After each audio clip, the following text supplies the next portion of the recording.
നമസ്കാരം. കെ സുധാകരനെതിരെ കരുക്കൾ നീക്കുകയാണ് മുൻ KPCC നിർവാഹക സമിതി അംഗമായ മമ്പ്രം ദിവാകരൻ. കണ്ണൂരിൽ കെ സുധാകരൻ മത്സരിക്കുമ്പോൾ കെ സുധാകരനെ ചെറുക്കാൻ താൻ എതിർ സ്ഥാനാർത്ഥിയായി ഉണ്ടാകുമെന്ന നിലപാടിൽ ഉറച്ചിരിക്കുകയാണ് മമ്പ്രം ദിവാകരൻ. വെള്ളിയാഴ്ച രാവിലെ മമ്പ്രത്തെ വീട്ടിൽ നിന്ന് മാധ്യമപ്രവർത്തകരോട് സംസാരിക്കവെയാണ് മുൻ KPCC നിർവാഹക സമിതി അംഗമായിരുന്ന മമ്പ്രം ദിവാകരൻ തന്റെ നിലപാട് അറിയിച്ചത്. കെ സുധാകരൻ മത്സരിക്കുമെന്ന് ഉറപ്പായതോടെ സ്വതന്ത്ര സ്ഥാനാർത്ഥിയായി താൻ കണ്ണൂർ പാർലമെന്റ് മണ്ഡലത്തിൽ നിന്ന് മത്സരിക്കുമെന്ന് അദ്ദേഹം അറിയിച്ചു.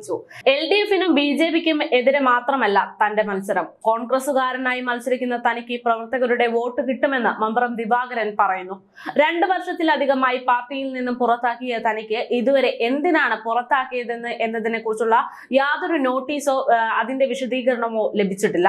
കഴിഞ്ഞ 52 വർഷമായി താൻ കോൺഗ്രസിലല്ലാതെ മറ്റൊരു പാർട്ടിയിലും പ്രവർത്തിച്ചിരുന്നില്ല.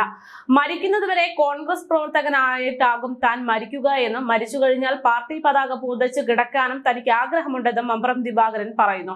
2 വർഷം മുമ്പാണ് ഇന്ദിരാഗാന്ധി സഹകരണ ആശുപത്രി ചെയർമാനായിരുന്ന മമ്പ്രം ദിവാകരനെ പാർട്ടി വിപ്പ് ലംഘിച്ചതിന് KPCC അധ്യക്ഷൻ കെ സുധാകരൻ പുറത്താക്കിയത്. സുധാകരന്റെ പാർട്ടിയിലെ കടുത്ത വിമർശകരിൽ ഒരാളായിരുന്നു മമ്പ്രം ദിവാകരൻ. ധർമ്മടത്ത് മുഖ്യമന്ത്രി പിണറായി വിജയനെതിരെ മമ്പ്രം ദിവാകരൻ മത്സരിച്ചിട്ടുണ്ട്. 1955 ഇക്കൂർ ഡിവിഷനിൽ നിന്ന് മത്സരിച്ച് ജില്ലാ പഞ്ചായത്ത് അംഗമായിട്ടുള്ള വ്യക്തിയാണ് മമ്പ്രം ദിവാകരൻ. എന്തായാലും ലോക്സഭാ തിരഞ്ഞെടുപ്പ് അടുത്തിരിക്കെ അപ്രതീക്ഷിതമായ അടികളാണ് കോൺഗ്രസിനെ തേടിയെത്തുന്നത്.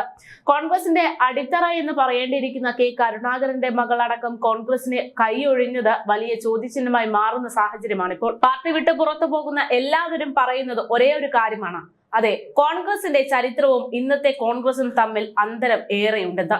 ഓരോരുത്തരും സ്വന്തം കുടുംബം നന്നാക്കാൻ വേണ്ടി പാർട്ടിയെ മറയാക്കുന്നു എന്നാണ് ഇപ്പോൾ കോൺഗ്രസിനെതിരെ ഉയരുന്ന ഏറ്റവും വലിയ ആരോപണം. കേരളത്തിലുള്ള ഒരു വലിയ ശതമാനം ആളുകൾ തന്നെ ഇന്ന് കോൺഗ്രസിനോടുള്ള വിശ്വാസം പോയവരുടെ കൂട്ടത്തിലുണ്ട് എന്നാണ് രാഷ്ട്രീയ നിരീക്ഷകരുടെ അഭിപ്രായം.